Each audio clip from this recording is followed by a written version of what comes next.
안녕하세요. 가끔씩 사연 듣고 있는 30대 중반 결혼 5년차 워킹맘입니다. 남편하고는 연애 결혼을 했어요.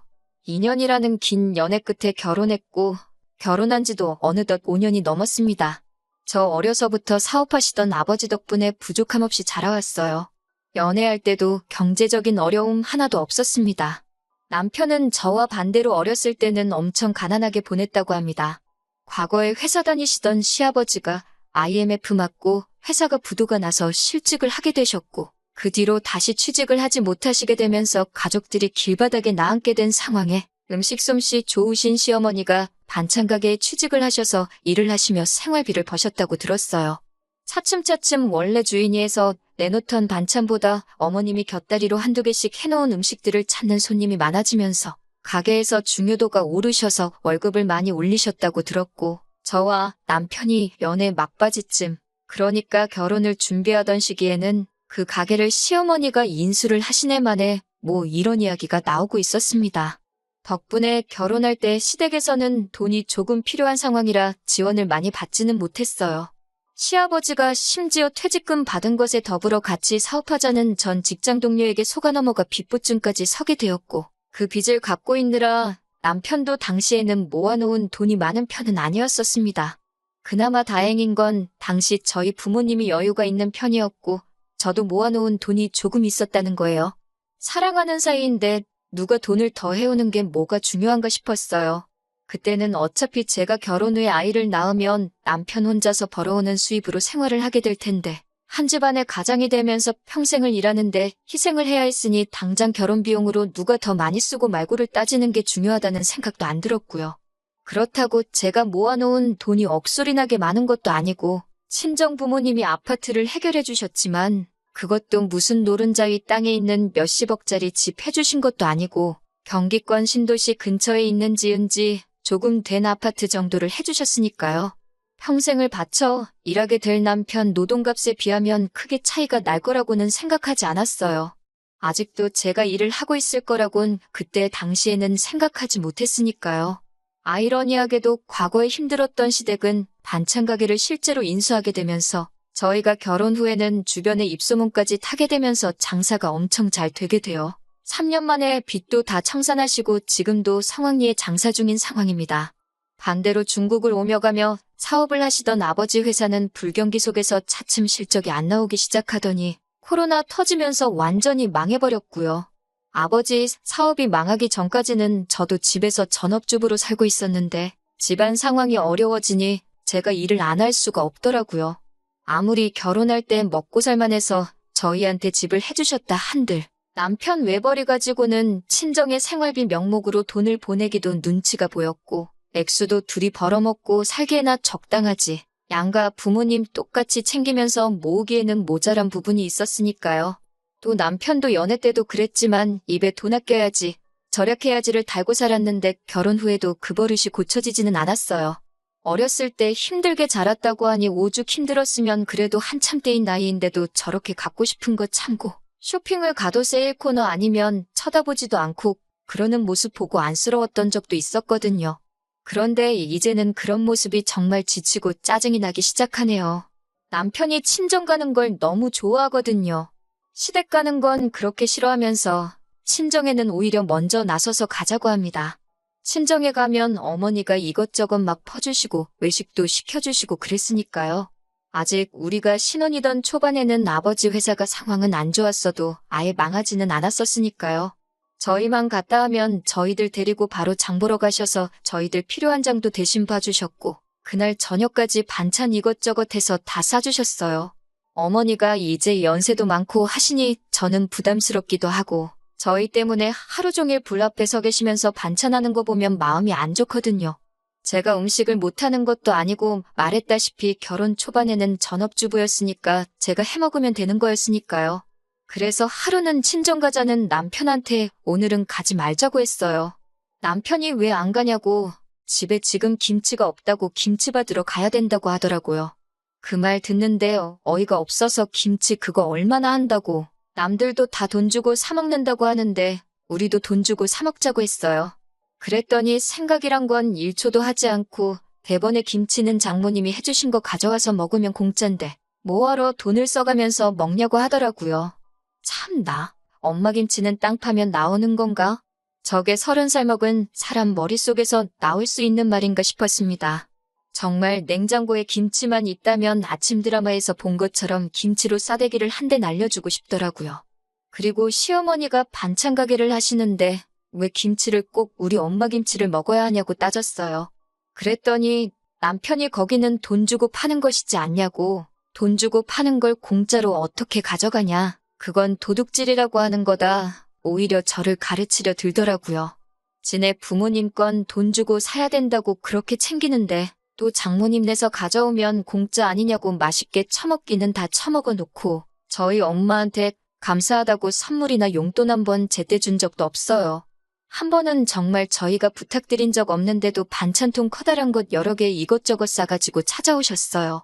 제가 친정 가는 거 탐탁지 않아 했으니 거의 2주에 한 번꼴로 오던 저희가 친정에 통 오질 않게 되니 친정어머니가 무슨 일인가 하고 스스로 찾아오신 거죠. 반찬 가게 하시는 시어머니는 한 번을 먹고 싶은 반찬 있냐 물어보신 적도 없는데 이렇게까지 해주시니 너무 감사했죠. 그런데 남편은 그 상황에서도 차비라도 하시라고 용돈 조금 쥐어드릴 법도 한데 그런 것도 없고 너무하더라고요. 제가 조금 드리라고 눈치도 줬는데 양가의 용돈은 똑같이 드려야 나중에 말이 안 나온다면서 거절당했고요. 그 와중에 친정어머니가 싸다 주신 반찬 정리하면서 이 반찬통은 다 쓰면 돌려드려야 되나 묻고 있더라고요. 아직 새 것 같고 좋아 보인다고 우리가 그냥 쓰면 안 되냐고요?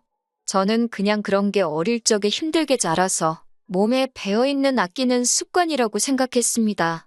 그냥 뼛속까지 거지근성으로 가득 차 있는 사람이라고는 생각도 못했어요.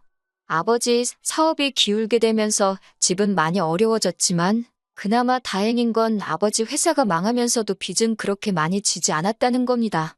부자가 망해도 3대는 간다고 3대까지 떵떵거리며 살 수 있는 재력은 아니었지만 그래도 약간의 여윳자금이 있어 친정어머니께서 작은 연탄구이집 하나를 시작하게 되었습니다.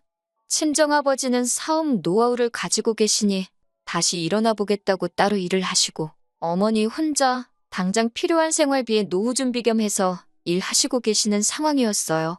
저도 혹시 모를 상황에 대비해서 혹시나 친정부모님께서 생활비라도 필요하시다 해서 드려야 할 상황이 온다면 제 돈으로 해야 여러 말 안 나올 것 같아 다시 일을 시작해야 할 것 같다는 생각에 다시 취직을 하게 되었습니다. 남편은 그런 제 속도 모르고 이제 둘이 일하니까 부자가 되는 건 순식간이겠다고 조아라 하더군요. 저도 일을 시작하다 보니 몸이 피곤해서 주말엔 집에서 쉬고 싶고 친정어머니도 일 시작하시면서 저희 반찬해 주실 시간이 없으니 코로나 시작되고부터는 정말 단 하루도 찾아뵌 적이 없어요. 전화로 연락 몇 번 하는 게 다였고요. 하늘도 무심하지 그나마 야간 장사를 해야 돈이 벌리는 가게를 선택하셨는데 방역수칙 때문에 늦게까지 일도 못하고 가게를 일찍 닫아야만 하는 상황이라서 제 마음이 더 아팠습니다. 그런데 얼마 전 친정어머니로부터 충격적인 전화 한 통을 받게 되었습니다. 이런 말 하기 좀 모하다고 하시며 말을 쉽게 꺼내지 못하셨는데 요는 남편이 최근 들어 친구들이나 회사 동료들하고 친정어머니가 하는 식당에 가서 공짜로 먹고 온다고 하네요. 친정어머니는 처음에는 사위가 왔다고 고기도 평소 주시는 것보다 많이 주시기도 했대요. 처음에 친구랑 둘이서만 왔을 때 얼마 먹지도 않아서 그냥 가라고 한 적이 있는데 그 뒤로부터는 한 명씩 일행이 늘어나기 시작하더니 4명이서 오기 시작하고 급기야는 회사 사람들까지 데리고 와서는 2테이블에 4사람씩 나눠 앉아 8명이서 술이며 고기며 다 꺼내 먹고 나왔다네요. 당연스럽게 돈도 안 내고 그냥 간다고요. 자주 오면 일주일에 2번씩 왔다고요. 사위가 장모님이 하는 식당에서 밥 먹는 게 뭐가 문제냐 하실 분들도 있겠지만 과거에 반찬 이야기 할 때는 시어머니 반찬 가게 음식은 파는 거니까 돈 주고 먹고 집에서 살림하는 장모님이 한 반찬은 돈 안 내고 먹어도 된다는 논리를 펼치던 사람이 이제 와서 내로남불하고 있는 거잖아요? 어이가 없었어요. 요 근래 8명이서 왔을 때는 자신있게 장모님, 계산할게요. 라고 크게 외치길래 이제부터는 돈 내고 먹으려나 해서 친정어머니도 내심 기뻤답니다. 그런데 계산한답시고 한 행동이 장모님, 여기 사위의 사랑이요. 하고 한 번 꼭 안아드리고 나왔다네요. 내야 될 돈은 안 내고 시덥잖은 애교 부리면서 가는데 이제 어머니도 더 이상 참을 수 없다고 하시면서 저한테 결국엔 연락하신 거예요. 정말 미치겠더라고요. 오죽했으면 베푸는 것 좋아하는 엄마가 나한테 전화로 이런 이야기까지 할까 싶었어요. 그래서 그날 저녁에 남편한테 그동안 나한테 말 안 하고 엄마 가게 가서 무전 취식을 했냐며 따졌는데 사위가 장모님 가게에 가는 게 어떻게 무전 취식이 되냐고 하더라고요. 가족끼리 고기 좀 그거 먹을 수도 있는 거 아니냐면서요. 그래서 제가 그러면 앞으로 나도 시어머니 반찬 가게 가서 아주 냉장고가 차고 넘치게 다 집어오겠다고 울음장을 놓았어요. 자기가 했던 말이기도 하고 저도 강하게 나오니까 아무 말도 못하고 씩씩대고만 있더라고요. 아무튼 이제 더 이상 다른 사람 데리고 가서 공짜로 먹고 오는 거 안 된다는 걸 충분히 이해시킨 것 같으니 그냥 저도 그쯤에서 넘어가려고 했지요. 그런데 정말 이 뼛속까지 남아있는 거지근성은 어디 버릴 수가 없는 건지 정말 남편의 어이없는 행동에 넋을 놓아버리는 일이 얼마 뒤 일어났습니다. 친정엄마한테서 또 전화가 왔어요. 제 남편이 또 친구들하고 다녀갔다고요. 목소리가 안 좋으시길래 엄마한테 혹시 또 돈 안 내고 그냥 갔냐고 조심스레 물어봤는데 다행히 어머니께서 이번엔 돈을 내고 갔다고 대답해 주시더라고요. 계산하고 갔는데 왜 전화 주셨냐고 물어봤는데 어머니가 뭔가 말을 꺼내시려다가 집에 남편 도착하면 알 거다 말하고 한숨 푹 쉬면서 전화를 끊으셨습니다.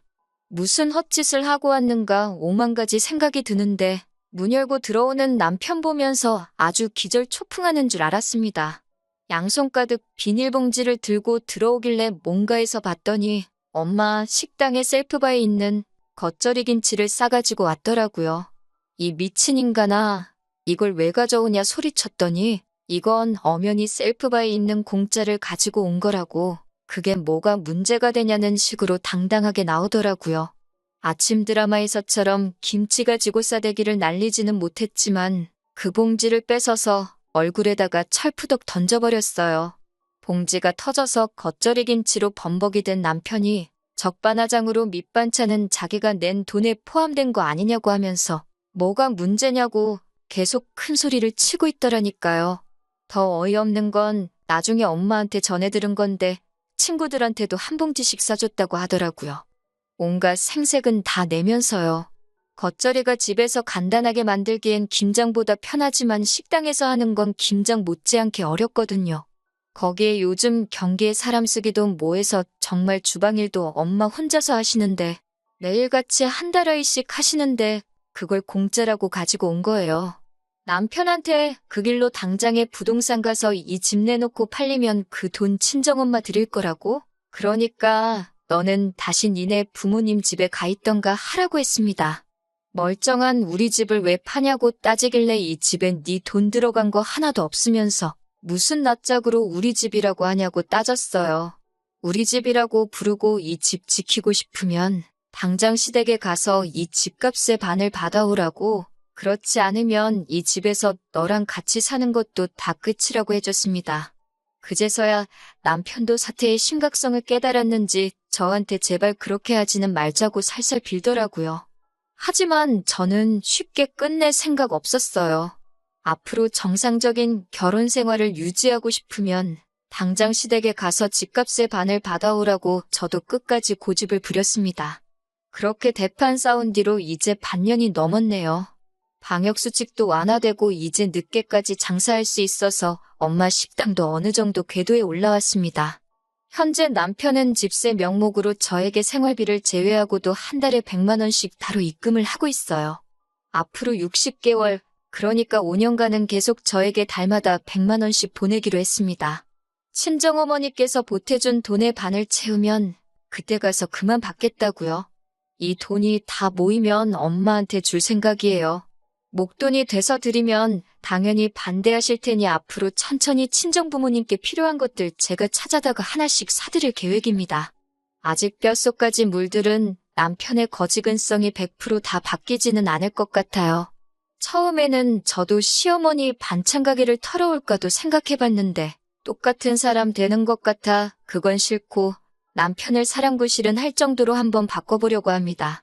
앞으로는 이런 어이없는 일로 싸우는 일 없이 화목한 가정이 되기를 기대하면서 오늘 저의 이야기는 여기서 이만 마치도록 하겠습니다.